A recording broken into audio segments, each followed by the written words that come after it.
Right, let's start to record this video. This is the first video for me to record myself speaking in English. I've already recorded 5 videos previously, which were done in Japanese entirely. But this time, I just would like to talk to myself or talk to cameras or microphone in English so that I can record it. I just would like to freely discuss what I have in my mind in English. Of course, I can do it in Japanese or in other language. In this case, Chinese. But I guess this should be something that makes me feel that it's actually more comfortable to use English to elaborate on it. And this time, honestly speaking, as always, I don't have any specific topic that I'd like to touch upon. But considering the previous content, I think I can talk more about some language, communication, or even namings as well. I don't remember if I have already mentioned it, but actually my graduation thesis at Peking University is about name or naming.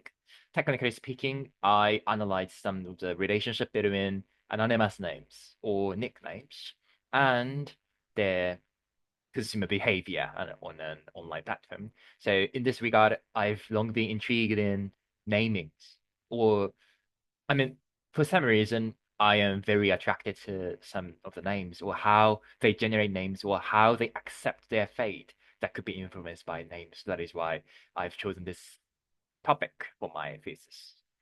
And I feel that actually it's very unique to think about some of the names in Asian countries, especially Japanese people, Korean, or Chinese, because they have their Chinese names. This was actually not the appropriate way to say it, but they have their Chinese characters to express their name. And that is very interesting to me because that won't happen in other languages, basically. For example, let's imagine, okay, your name is Andrew and you were born and raised in the United States, then what's the Chinese character for that? Then obviously he doesn't have any Chinese character at all for his name. But instead, he has the spelling Andrew, A-N-D, A-N-D, Andrew, R-E-W. So that's it. There's no more meanings. Of course, Andrew itself has some meaning, but there's no more meanings at all.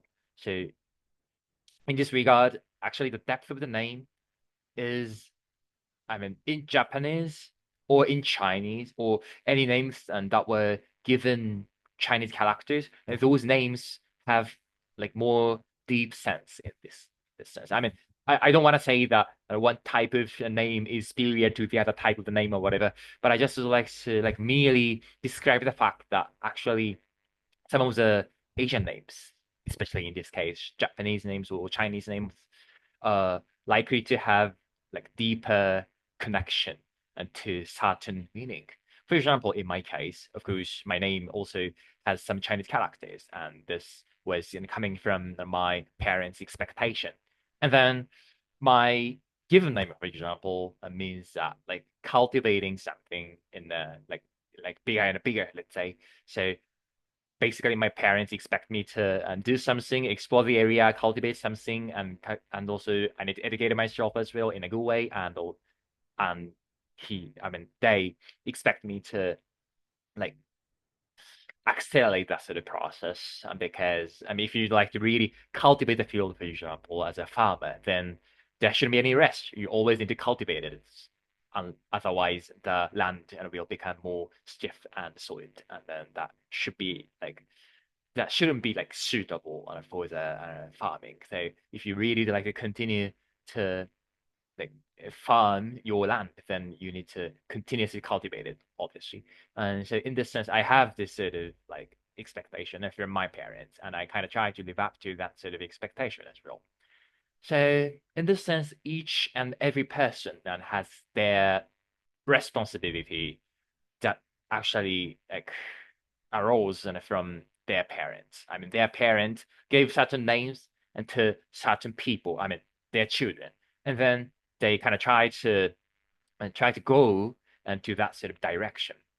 And this is very tricky because even though a name was totally given, like outside of their willingness or outside of their decision, they are actually having that sort of burden, and they how can I like suit and this responsibility? How can I like try to be a person who can really like stand for the meaning of the name, for example. So there could be that sort of pressure for some in some cases, I guess. And that is why names are very interesting to me.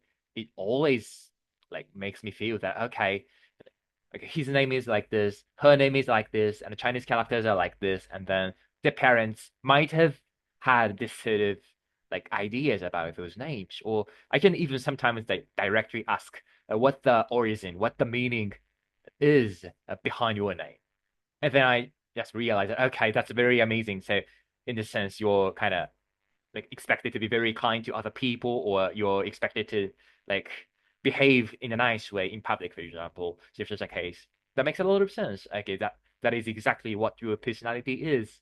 And for me, I mean, that actually in that sort of situation, right? I tend to feel that okay, I'm about to open the door. I mean, like the secret door of that person. I mean, when I know or when I understand the meaning of the name, I feel that okay, I actually touch the door and I am about to open the door. The door is totally locked, basically.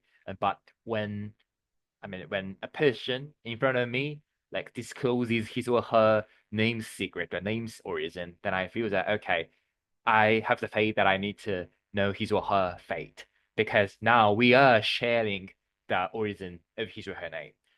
So this is how I usually feel actually, and that is why I really love like sharing some of the like story or hindsight behind the names. In this sense, I mean, including this sort of way of thinking, I love the Japanese language or the Chinese language compared to the English language because I can I can tell this sort of like story, a really rich and beautiful story behind each Chinese character. I mean, the English language is also very amazing and polite, and also that's a bit different from the Asian languages, I guess. So, of course, English and other languages are totally two different things. So, in this sense, I wouldn't kind of force myself to relate one and to another. But still, I feel that actually, like Asian languages, including Japanese and Chinese, as I told you before, are more likely to be interesting. Well, at least I am more attracted to those languages. I mean, this is the exact reason I have to mention here. And in this regard, right, I even sometimes feel more relaxed or laid back if I only have to use my names in alphabet rather than providing my Chinese characters for others. Because when I use my name in like Romanized characters or alphabet or whatever, I feel that I am living another life.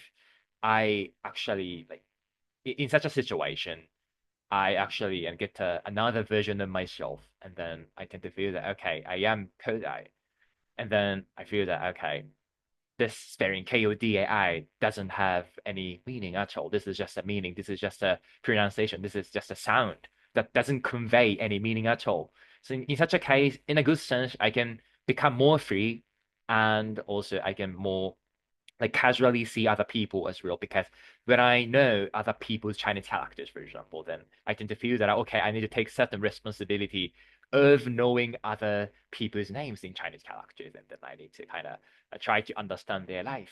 So I even sometimes feel this the pressure or burden, and that is why okay. I mean, in one sense, it's very interesting, it's very inspiring, but at the same time, okay, then actually I think a like light conversation under the name in alphabet is way easier for me. I don't know if only applies to me, and I'm not sure if and I am the only person who tends to feel like this way, but this is how I usually feel, and that is why I wanted to feel myself when talking about this. Okay, thank you so much for listening to me until the end, and this is the very end, and due to the time restriction. So I hope to see you soon, very soon, and I really, really appreciate you listening to me until the very end like this. Thank you so much, and have a good day. See you soon.